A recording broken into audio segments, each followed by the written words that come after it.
Hindu article है not just a case about improving investigation. ये लिखा है आर.के. विज, जो कि रिटायर आईपीएस ऑफिसर हैं।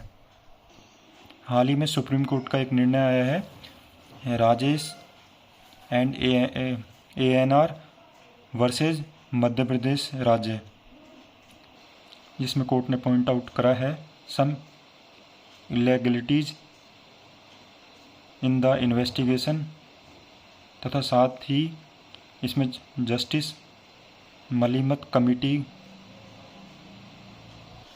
जिन्होंने क्रिमिनल जस्टिस सिस्टम में सुधार की अनुशंसाएं दी थी, तथा विधि आयोग की रिपोर्ट नंबर 239 के कमेंट्स को दोहराया है।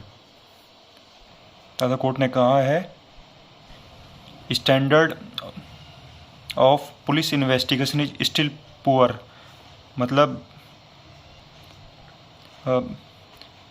पुलिस के इन्वेस्टिगेशन का जो स्तर है वो अच्छा नहीं है, एंड जिसका मूल कारण है लो रेट ऑफ कन्विक्शन,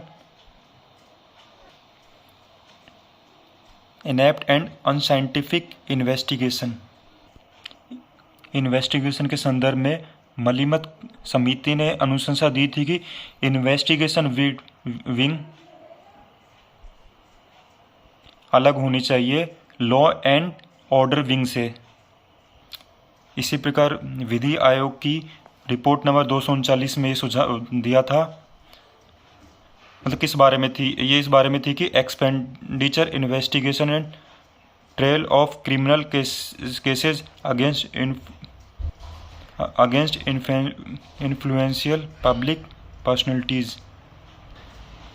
तो इसमें इन्होंने अनुशंसा दी थी कि पुलिस स्टेशन में जो स्टाफ, मतलब कम स्टाफ से जूझ रहे हैं, मतलब पुलिस बल की संख्या कम है, और जितनी प्राथमिकता दी जानी चाहिए इन्वेस्टिगेशन, मतलब क्राइम के इन्वेस्टिगेशन में, उतनी प्राथमिकता भी नहीं दी जा रही है। और स्किल डेवलपमेंट से संबंधित कोई कोर्स, मतलब कोई ट्रेनिंग प्रशिक्षण कार्यक्रम भी नहीं हो पा रहे हैं। There is no periodic exercise to upgrade the skills of investigation। Prakash Singh समिति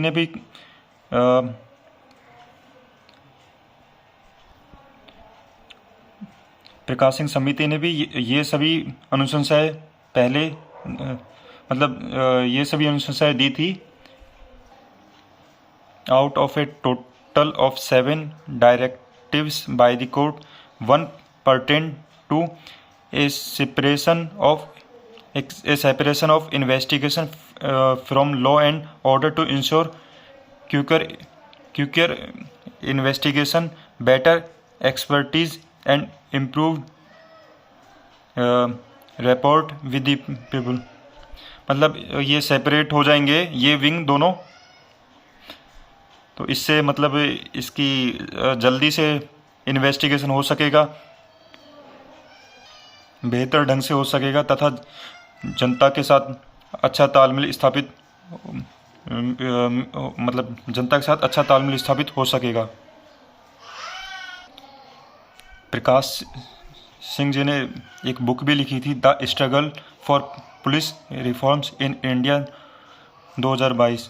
तो इसमें एक फैक्ट मेंशन किया था कि 17 राज्य have taken measures to separate the investigative and law and order functions of the police.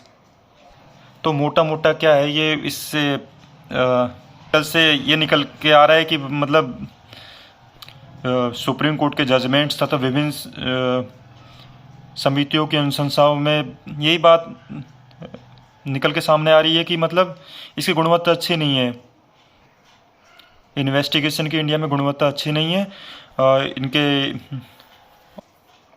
और इसको लॉ एंड ऑर्डर से, मतलब separation of investigation from law and order, ये सभी ने मतलब एक कॉमन पॉइंट दिया है, और इनको मतलब स्किल्स डेवलपमेंट होना चाहिए। सीधी कहावतन, not one fit for all मतलब एक सभी के लिए फिट नहीं होता, सबके लिए मतलब एक स्पेशलाइज होना चाहिए। लेखक एक विचार ये भी है कि कन्फ्लिक्टिंग इंटरप्रिटेशन मतलब अलग अलग कोर्ट्स ने अलग अलग व्याख्या करी हैं जो मतलब आपस में तालमेल नहीं रख पा रही हैं। वह भी एक कारण है जो मतलब इन्वेस्टिगेशन एजेंसियों के मध्य मतलब इसके कारण इन्वेस्टिगेटिंग एजेंसियों के मध्य कन्फ्यूजन क्रिएट होता है। तो आज का ये एडिटोरियल एनालिसिस था। मैंने प्रयास किया एनालिसिस करने का, थोड़ी देर पढ़ा और ये मतलब वर्ड में बनाया द हिंदू का पढ़ के यहाँ से कॉपी पेस्ट करके। तो कुछ गलती हुई हो या कुछ चूक हो गई हो तो मुझे उसके लिए मतलब माफ़ी चाहता हूँ। और कुछ अगर सुझाव देना हो तो आप मेरे को कमेंट सेक्शन में दे सकते हो। वैसे टाइम की मेरे पास काफ़ी कमी है, किल्लत है पर मैं फिर भी मैं समय निकालने का प्रयास करूँगा। धन्यवाद।